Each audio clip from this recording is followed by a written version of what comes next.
Take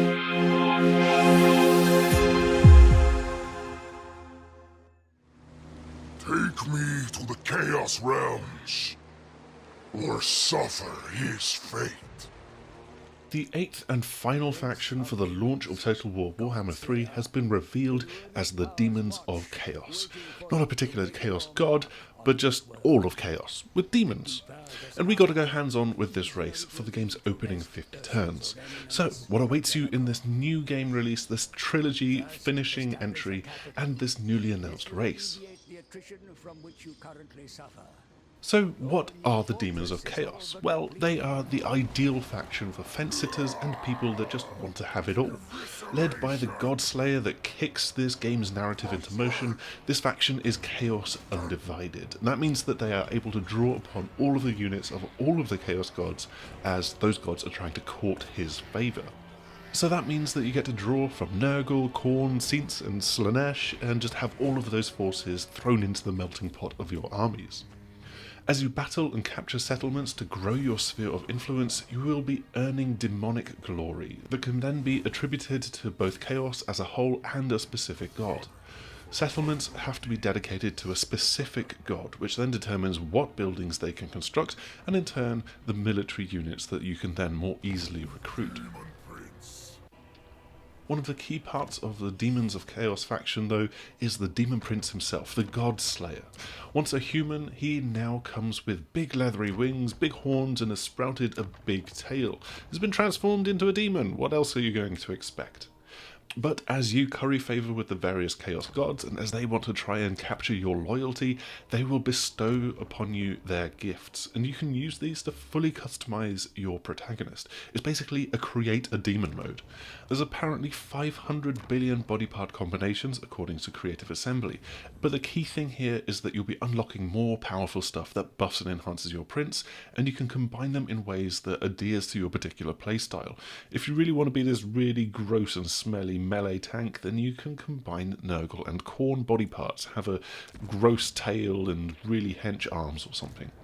Eventually you'll be able to devote yourself to a particular Chaos god, and that will allow you to unlock their very best bits and bobs.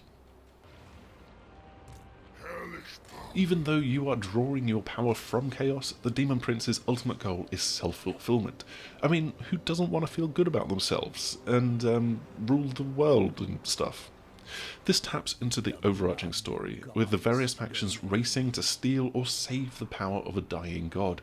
You are also given the opportunity to do so by venturing into the realms of Chaos and defeating their 4 champions. You can't just march up there though, there's a barrier that prevents you from doing so, and so instead you have to wait for the roars of this dying god to rip tears in the world and create portals that you can send an army through. You'll have to be quick because everybody has these portals that they can access, and there's a race to really get in there and take on the pitched survival battle mode encounters with the representatives of the different gods. We got to play that mode last year, so check that out in our previous preview. Another expanded feature across the game's campaign is the enhanced diplomacy. The nuts and bolts remain pretty similar, it seems, so you'll be getting those requests for non-aggression pacts and defensive alliances from NPCs, but there's also the opportunity and ability to build outposts in an ally city. This then lets you recruit their units to fight within your armies. It's a pretty intriguing twist, even if diplomacy doesn't really feel like the most chaotic thing that you can roleplay. Well, maybe Tzeentch, because that crazy bird is always up to something.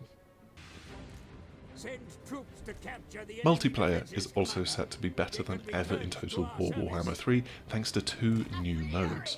There's a domination game mode which is for the real-time battles, and here you have 2 teams of players battling for supremacy.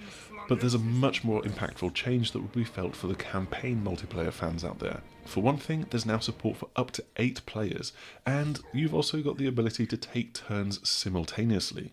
You'll be able to play full simultaneous multiplayer on the Grand Campaign map, or pick from smaller campaign maps that Creative Assembly has designed to work for a single evening long session.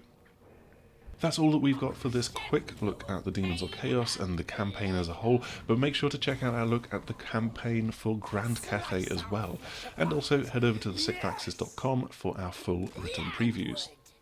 Like, subscribe, click the bells and stuff before you go, and hopefully we will see you again soon. Goodbye!